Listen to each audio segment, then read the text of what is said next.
கவலிகள் களைவான் கந்தவேள். தெய்வானை தவம் செய்ய உறுதி பூண்டு பூலோகத்தில் இறங்கினாள். தேன்காடு என்னும் மதுவனத்தில் நுழைந்தாள். இந்திரனின் மகளாயினும் எளியவளாக மாறினாள். பன்னீர் விருட்சத்தின் கீழ் அமர்ந்தாள்.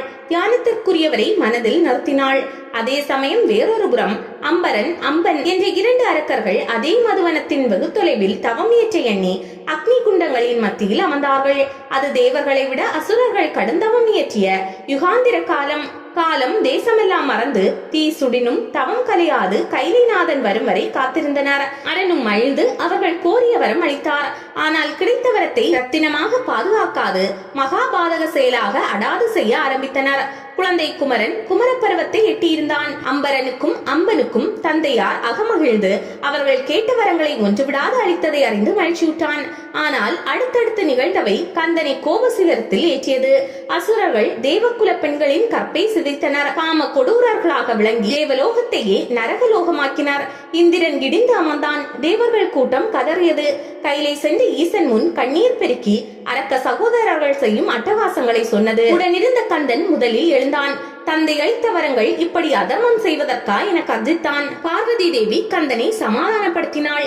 ஈசன் இருக்க ஏன் கவலைப்படுகிறாய் குமரா? காலம் பார்த்து கைலை பெருமான் செய்வதை பார் என்றாள். தேவர்கள் நிம்மதி பெருமூச்சு விட்டனர்.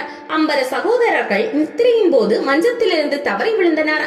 அசுர சேவர்கள் ஏதோ விபரீதம் நிகழப் போகிறது என்று அவர்களை விட்டு விலகினர். அசுரர்களை மரண பயம் கவ்வியது. கைலையில் பார்வதி தேவி குமரனை ஆதூரத்தோடு பார்த்தாள்.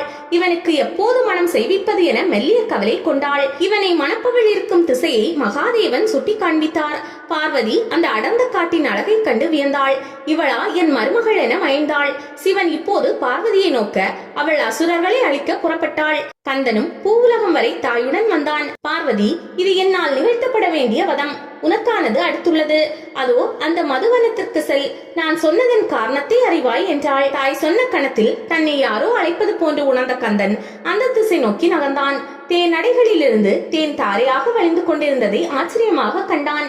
தேனும் திணைமாவும் உண்பவன் இன்னும் களிப்புற்றான். கிளி ஒன்று இசையாய் கீச்சிட அந்த ஓசை வந்த திசை நோக்கி நகர்ந்தான். கிளிக்குரல் புறப்பட்ட இடத்தில் தெய்வானை தன் தவம் ஈடேறும் கட்டத்தில் இருந்தாள். தெய்வானையின் தவத்தோற்றம் கந்தனை தன் பயமிழக்க வைத்தது.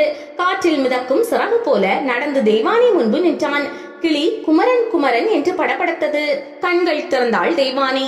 கந்தன் அவளை தேவத்தலைவனான இந்திரனின் மகள் என்று அடையாளம் கண்டு கொண்டான்.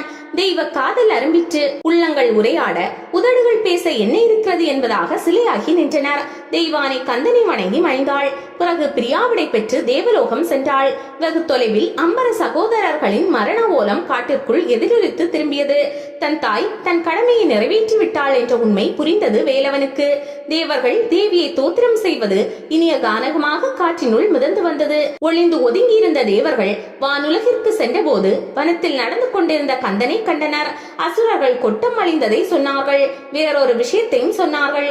சூரபத்மன் என்னும் அரக்கன் வேறொரு பக்கம் அட்டகாசங்கள் செய்வதாகவும் அதை தேவியிடம் தெரிவித்த போது குமரன் வதம் செய்வான் என்று அருளி சொன்னதை சொன்னார்கள். அந்த காட்டின் அமைதி குமரனை அங்கு வெகு காலம் குடிக்கொள்ள செய்தது. இரு வதத்திற்கு இடைப்பட்ட காலத்தில் தனிமை தவம் போன்ற ஒரு பக்குவத்தை அந்த மதுவனம் அவனுக்கு தந்தது. கந்தனையே மனம் புரிய விரும்பிய தெய்வானை என்னும் கன்னிகையின் தவத்தை காண நேர்ந்ததும் அடுத்தொரு வதம் இருப்பதை சூட்சமமாக சுட்டி காட்டிய தாயின் திருவடியை மனதுக்குள் தியானித்துக் கொண்டு கானகம் விட்டகன்றார் கந்தன்.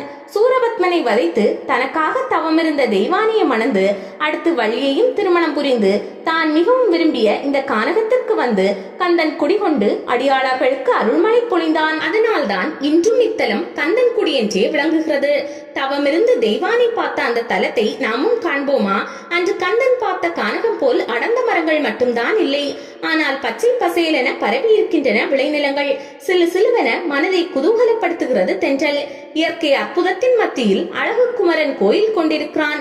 கிழக்கு நோக்கிய கோயில். வாயிலிருந்து நீண்ட நெடுமண்டபம். அதன் மேல் விதானத்தில் அறுபடை வீடுகளையும் அழகிய சித்திரமாக வரைந்துள்ளனர். அதன் அருகே தெய்வானைக்கு தெற்கு நோக்கிய தனி சன்னதி அமைந்துள்ளது. நின்ற கோலத்தில் கைகளில் கிளியோடு தவம் முடித்த அருட்களை முகத்துடன் சாந்தமும் நாணமும் ஒரு சேர கலந்து அருள்கிறாள் தெய்வானை. சிறியதாக இருந்தாலும் நின்று பார்க்க வைக்கும் தெய்வீக வசீகரம் பொலியும் திரு சன்னதி. இவளை தரிசித்தாலே போதும், திருமணம் கைகூடும் என்பது நிதர்சனம். மகா மண்டபத்தில் நடராஜர் சபையும் அதனை அடுத்து நவன மண்டபமும் உள்ளன.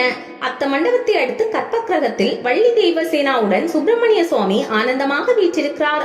சொந்த ஊருக்கு வரும் தலைமகனை எத்தனை அன்பாக உபசரிப்போமோ அதே போல கந்தனை சகல உபசாரங்களோடும் அமர்வித்துள்ளனர். சந்தன காப்பு, விபூதி காப்பு, வெள்ளிக்கவசம், தங்க கவசம் என வேளைக்கொரு அபிஷேகமும் அலங்காரமுமாக செய்து மகிழ்கிறார்கள். கருவறையை நெருங்கும் போது ஆனந்த ஊற்று அகத்தில் கொப்பளிக்கிறது. இதற்கா இவ்வளவு பயந்தோம் என்ற ஆன்ம பலம் சேர நாள்பட்ட துயரங்கள் எல்லாம் தூசாக பறந்து போகின்றன. வள்ளியும் தெய்வானையும் கந்தனின் அருட்கொள்ளும் அதிசயத்திற்கு அந்தரங்க சாட்சியாக காட்சி தருகிறார்கள். இந்த கந்த வேளை அருணகிரிநாதர் பரவசமாக போற்றி திருப்புகழ் பாடியுள்ளார்.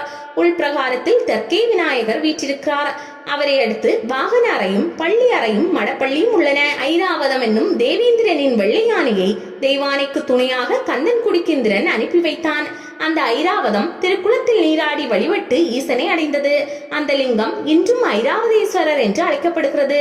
இக்கோயிலின் தலவிருஷம் பன்னீர் மரமாகும். இதன் அடியில் தெய்வானை தவம் இருந்தாள். இந்த ஆலயத்தில் காசியை போல விஸ்வநாதரும் விசாலாட்சியும் தனி சன்னதிகளில் வீற்றிருக்கின்றனர். கந்த புஷ்கரணி என்னும் திருக்குளம் ஒன்று உள்ளது. இதில் நீராடி கந்தனை வழிபடுவோர் மனதிலிருந்து மாசுகள் கரைந்தோடும் என்பார்கள். இக்கோயிலின் பைரவ சன்னதிக்கு எதிரே உள்ள சன்னலில் கட்டியிருந்த தேன்கூட்டிலிருந்து சொட்டிய தேனை சேகரித்து மூலவருக்கு முன்னாளில் அபிஷேகம் செய்திருக்கிறார்கள். சிறிய ஆலயமானாலும் தொன்மையிலும் கீர்த்தியிலும் கந்தனின் புகழ் பாடுவதிலும் ஈடுணையற்ற கோவில். கோவிலில் உள்ள ஒவ்வொரு தெய்வ திருமேனியும் மிக அழகாக அலங்கரிக்கிறார்கள். கோயில் வலம் வந்து கொடிமரத்தின் கீழ் வணங்கி நிமிர நம் உள்ளத்திலும் கந்தன் குடிகொண்டு விடுகிறான். இத்தலம் திருவாரூர் மாவட்டம் நன்னிலம் வட்டத்தில் பேரளத்திற்கு அருகில் உள்ளது. கும்பகோணம், காரைக்கால், மயிலாடுதுறை காரைக்கால் பேருந்து வழித்தடத்தில் கொல்லாபுரத்தை அடுத்து கந்தன்குடியை காணலாம். கொல்லாபுரத்திலிருந்து சுமார் 1 கிலோமீட்டர் தொலைவில் இந்த திருத்தலம் உள்ளது.